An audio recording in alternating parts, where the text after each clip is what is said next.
Hello! I must find a place among... Oh, we are very crooked. How's that? Hello. Good morning. Actually, it's 3:47, so it is the afternoon. So good afternoon. What's up, guys? It's Amelia. Welcome back to my channel and happy Wednesday. I hope you're doing very well on this beautiful day. I just went for a walk and experienced nature. And it was wonderful. I'm going to share with you some room makeover projects that I recently did for the bedroom in my house, my bedroom, that I share with my adorable husband. It just occurred to me I might have chocolate on my face. I do. Is that a freckle or is that chocolate? I think it's a freckle. Here's Amy from earlier sharing the thrift portion of the haul for you guys. The lighting is troubling and my energy is low because I filmed it once and then I had to refilm it because I deleted the footage. So if I seem downtrodden, that is why. Enjoy. So today I'm really excited because I'm going to be sharing the thrift haul portion of my bedroom makeover. So this blue lamp is for my bedside table and I thrifted it. I wanted to find Wes a red statement like lamp for his bedside table to match his little alarm clock. And I eventually found this beautiful red lamp, perfect color red. It matches the alarm clock perfectly. It was $10. It did not come with this shade. It came with this really hideous like short shade with like a red stripe. It was very like little boy's bedroom kind of a shade. Not what we were looking for, so I went to Goodwill and found this shade for 99 cents. Come on in. No, I didn't know you were filming. Hi. So this is $11 for this lamp. I'll be back after ice cream. So that's the lamp that I got. I also bought this just recently. It was $6.99, which is kind of expensive, but I was honestly just so tired of looking for something. So let me explain. I bought it at a Goodwill and I want to hang a quilt on this wall. My original plan was to find a shelf and then have a bar underneath the shelf. And I've been looking at thrift stores and I even looked at Hobby Lobby at like building my own, but I just didn't find anything that was like, that I liked. I'm tired of not having it displayed, so I just splurged $6.99 for this. You'll see in this video how it works, but I bought this curtain rod. Then I have all of these baskets. Okay, hold on, we gotta save this one because this is the best. So first I have these two, which are this like light tan, and these are kind of like those plates you put underneath of a paper plate if you're on a picnic or something. And these were, I believe, $2.99 for both of them. I'm so mad at myself because I literally filmed this entire thrift haul portion of this video and then I deleted it on accident. So I don't remember all the exact prices. I left the price stickers on. Then when I filmed that, I took them off, but none of these baskets were more than $3.99 a piece, except for the most amazing one. We'll get to that. Then in a similar vein, I got these two, a little bit different texture. They're a little bit more like spindly and like vintage looking, and a little darker in color. These two, I believe, were $1 for both of them. Then I found this little guy who I really liked because the color is so much darker, more like a chocolatey brown, really pretty, and it's just not too dense and not too complicated, but like still has a little bit of a pattern going, and little handles, which I thought was nice. And this is one of the most deep baskets that I have. This I believe was $2.99 from Goodwill. Then I have this one. I love this basket. The price is still on the back. Yes, this is $4.99. Okay, so I was wrong. It's obviously like a really nice basket. There's a lot going on. There's like a wooden piece in the back, handles, woven, different textures. Really, really pretty. And I love how this one's like a really big statement piece. Then I found this guy. Oh, it still has the price. Bless you, past Amy. So this was $1.99 from Goodwill, and I really like this one. I like how it's very different looking from the rest, and I love the oval shape and the sloping sides. Super pretty. I found this one, which I was really excited about because I was looking for one that was a darker brown so that would kind of like tie together with this guy, and I wanted an oval. I found this guy at Goodwill for, I believe, $2.99. I just think this is so cool how it's a mirror. It just like switches up the basket wall and just looks so cool. Now I have the pride and joy, the best thing I've ever thrifted. Ah. I know, it's hard to believe. Try to contain your excitement. I found this with my friend Hannah for $15. Literally my inspiration pictures on Pinterest, I'm pretty sure this is like the same thing that some of them have. So I was ecstatic to find this for only $15.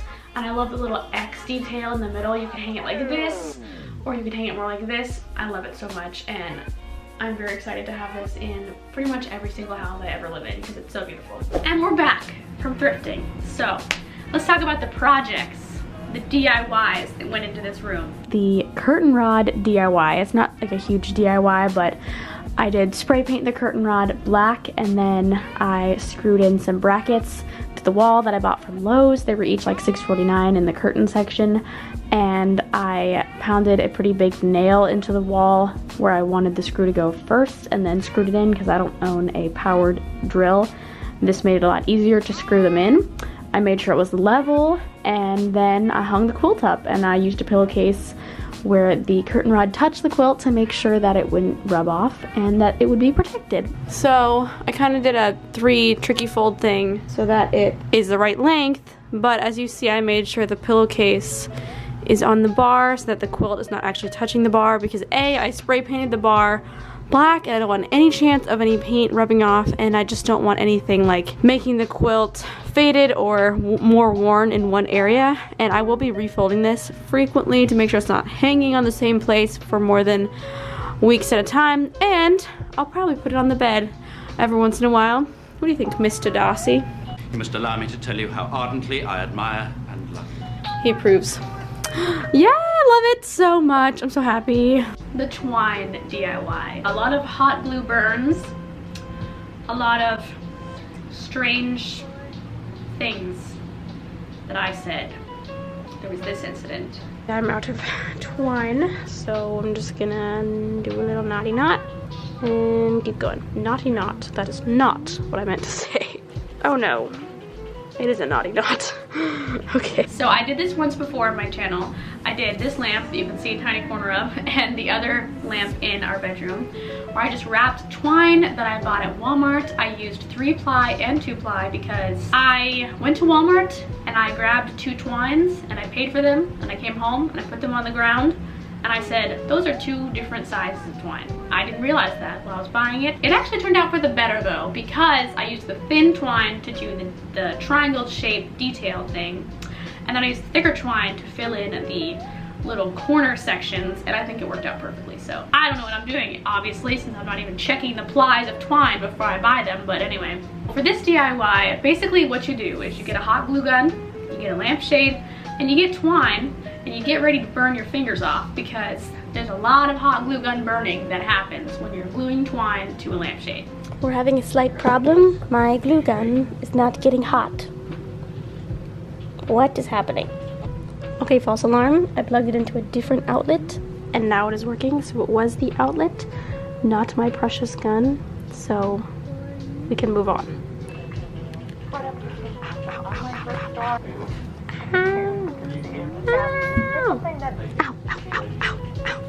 Every time. You start at the bottom on the inside of the lampshade, you glue the twine, and then you go up around the outside, through the middle, and you just basically wrap it.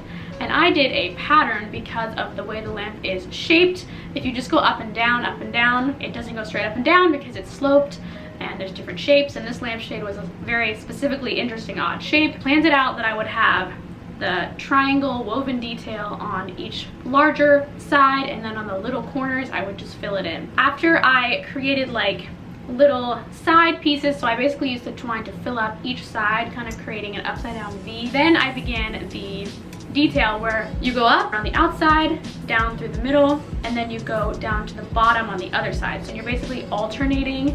I hope this makes sense with the visual, what I'm explaining.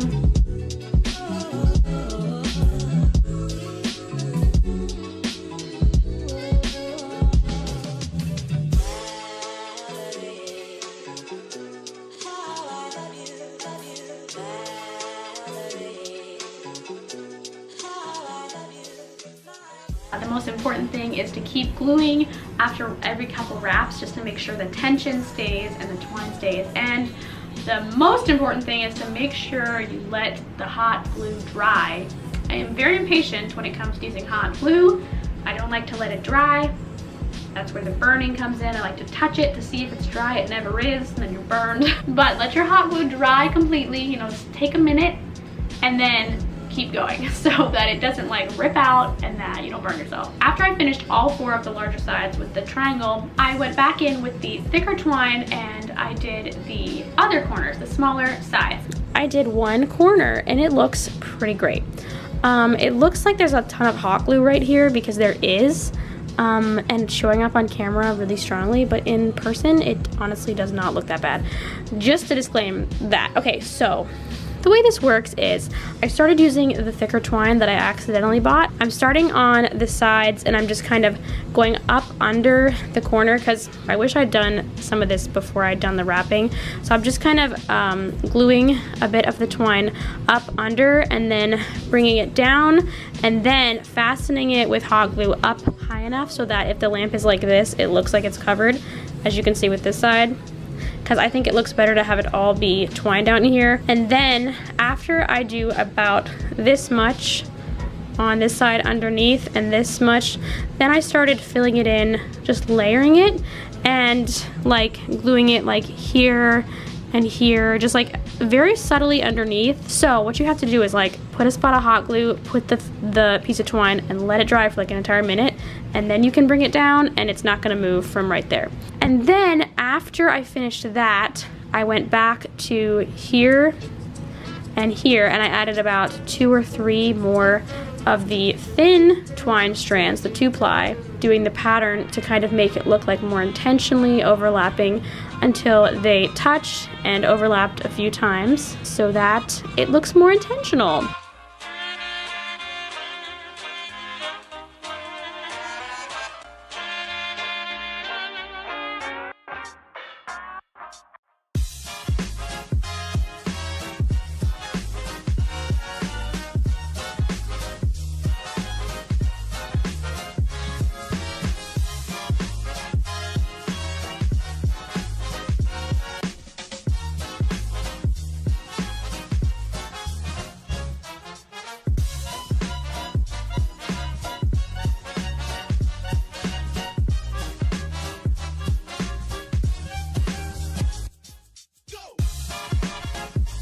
I was basically gluing the twine to itself and not to the actual lampshade at this point, so it got kind of delicate, and that's when you really have to let the hot glue dry.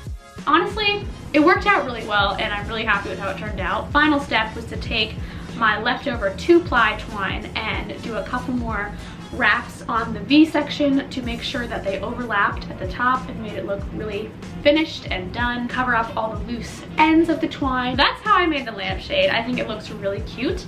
Because I firmly believed that it would be cute. And it was. What else did I do in this room? Then of course we have the basket wall. Look up pictures on Pinterest to get some inspiration. Go to the thrift store, collect some baskets, put them together on the wall. And I filmed me putting it on the wall, and then that footage was deleted by me. I filmed me putting it back up, but I'm not actually putting the nails in because I already did. But basically all I did was hold the basket up to the wall, mark where the pencil where I wanted the nail, take the basket off the wall, nail it in, hang the basket on the nail. Pretty basic stuff.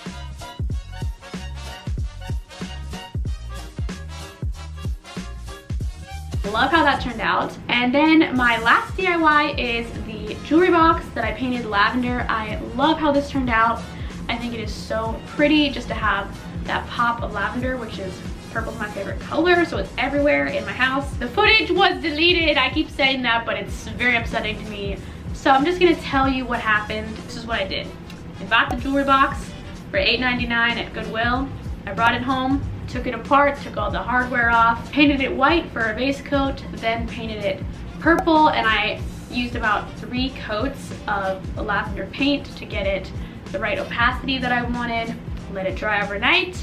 Put all the hardware back on, done. So cute. The last thing I did was cut out little pieces of scrapbook paper and put them in the bottom of the drawers, just because I thought it was cute. Those are the DIYs that I did for this room. As you can see, when I put it all together, it looks super cute.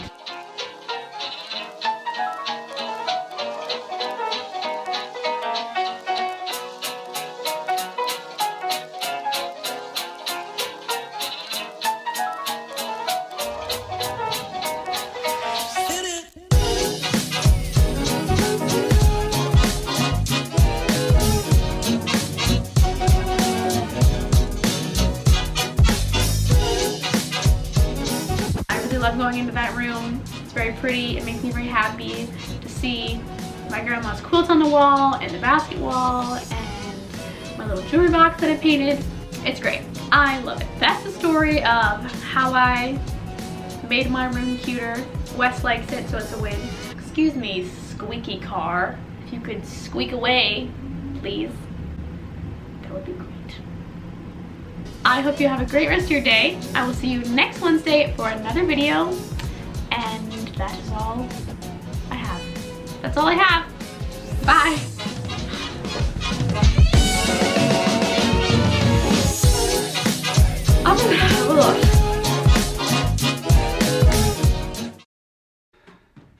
In vain I have struggled. It will not do.